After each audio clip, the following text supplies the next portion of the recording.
Greetings folks, and this tutorial of the Skeleton Priest, believe it or not, started out as a completely random gravity sketch. I have only played with the software once before, and I thought I'd seen some people do some really crazy things with it, so I thought, oh, I'll just go and try it again, and I still wasn't comfortable with it. What I did do was this sort of mess around.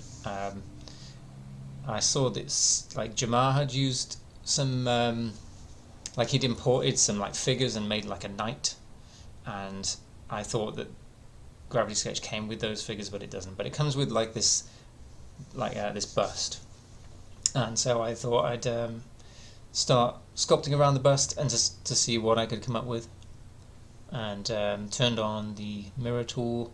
It's pretty cool. You can just turn on the mirror tool and then start like creating these crazy shapes. And one of the themes in this project is mirroring, and how it just makes everything so much easier, and you can just start like anything that you just put down, if it's mirrored, it suddenly becomes like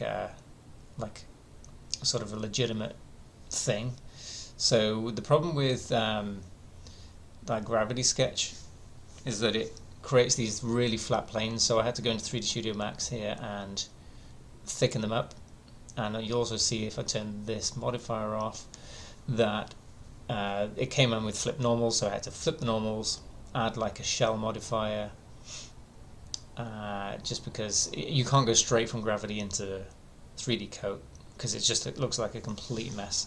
So you can't even go from that last sculpt into 3D Coat because it still looks like a mess. I mean, maybe I'm missing something, but all I know is that if I go into ZBrush is pretty forgiving. I just brought it in and subdivided it, and I think I maybe inflated it a little bit. I just wanted to basically give the mesh some substance, some thickness, so that it was sculptable, and that's all really. And as you can see at this stage, it's super ugly, messy. But I knew that once I got some good texture into it, that it could be something. So then I brought it into 3D Coat. This is an early version, and I was using what I think, if I remember correctly, is the 2D Paint, where you right click on a plane and you define what the angle is, and then I would use the polygon selection to create those plates, and then they would add little thick plates around here and there, and then in this version I'd soften it all up a bit, just sculpting and creating some texture over the top, using a little bit of the extrude, painting the extrusions, but also using some alphas to create a bit of texture here and there. And then here I'm going to just demonstrate quickly the chains. So the chains are the curve tool. So you just click a few places, make a curve, and then you just go into the curves and then click on, in this case, the chain, and it just works. It's pretty cool. You just have to make sure that you have enough subdivisions in the actual vox layer, otherwise it looks a little bit low poly, or low voxel as it were.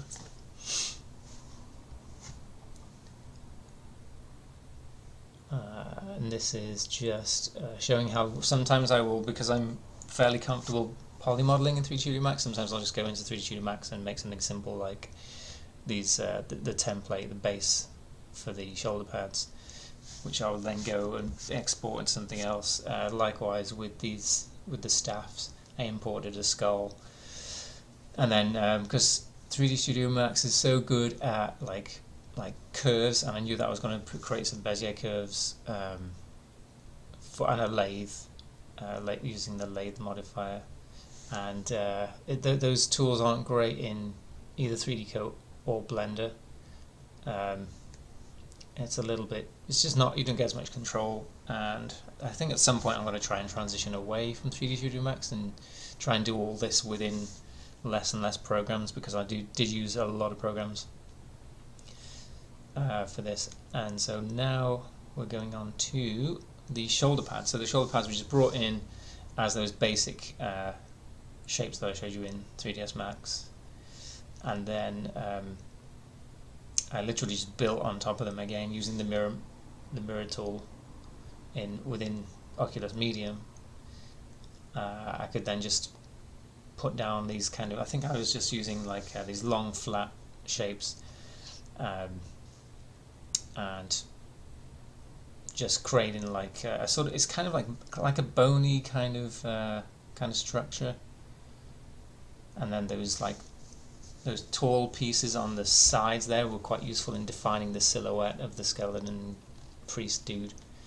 Then I exported that and brought it into 3D Coat, and I didn't do too much here. I just put some nice texture on, and I love this. There's this material that I made, or shader, in 3D Coat, the little gold one in the bottom left, and it just makes everything kind of look good. So here I just I put in those spiky bits and a few little bits of wear and tear here and there, and then some more chains like in the previous. And then this is the staff, and it looked really basic in 3D Studio Max, but I knew that once I got it, collapsed it all, and you get rid of all of those hard edges, you start sculpting on the top, and then once you put on those shaders, which I knew I was going to keep and export, I knew that it adds so much like aging, if you will. Here I'm just demonstrating that if you put on the mirror tool, you can get some like really nice results. With this staff, it wasn't 100% symmetrical 360 because it has a skull on the top, so I was getting a bit confused as to why I wasn't able to comfortably sculpt in a mirror, and it was because I had to define this center plane physically using a numeric input. And then once you do that, you can have these nice mirror effects. This is using the XYZ mirror on 2 planes at once, and then I thought I'd try seeing what the radial symmetry looked like.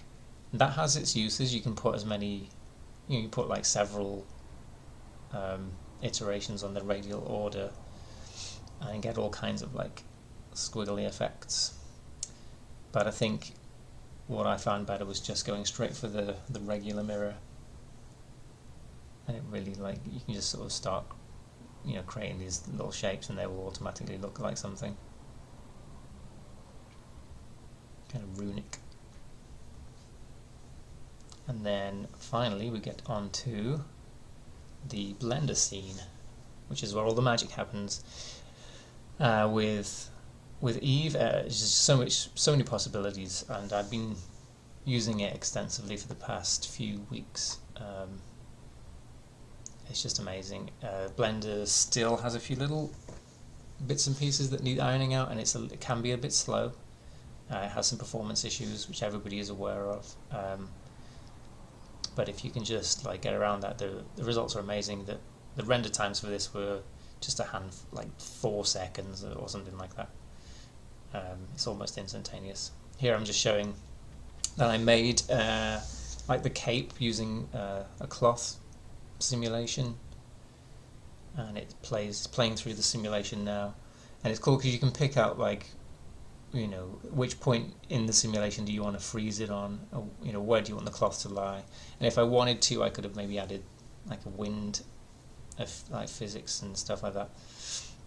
Also, I used the texture paint function in this to paint those blue accents. I figured that it needed a color accent that was in contrast to some of the warms.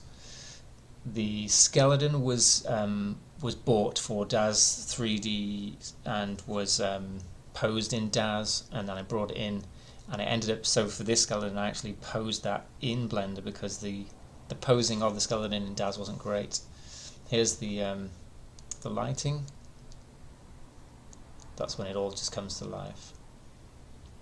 So yeah, I imported the skeleton, put on all of the little accoutrements, and painted him up, put the cape on, spent a lot of time just getting the lighting right and the fog density right. There's just so much atmosphere to be had. And next up I'm going to show you how I did the feathers. It was quite simple. I just got a feather image that I found online that was slightly crooked, so I straightened it out, and then made an alpha, like an opacity on it. So like it was just black and white, so that it had like an alpha mask. Grouped 3 of them together so that I could make these little clusters. And as you can see, they're quite low poly, just pretty simple planes, as you would for like a leaf or something. And applied the alpha. Now the alpha is interesting because when you first put it in, you get your alpha, and I'm just about to show you here. So it's just a simple JPEG, black and white, plug it into the alpha, but then nothing happens. And so you have to go over to the material tab and then go into the blend mode, I think it is, and then choose, see, it comes in opaque as default, and then if you add alpha clip, I think it is, it looks quite hard edged, and you can go to alpha blend, and that looks better, or alpha hashed. Alpha hashed isn't as good as alpha blend usually. And then I just arrayed them over around his sort of like mask.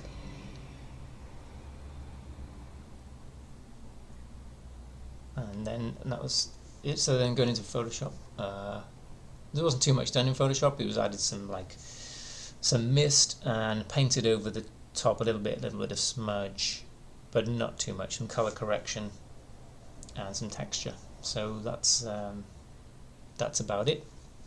I hope you got something from this tutorial. Hit me with any questions, and stay tuned, and hopefully I'll see you in the next video.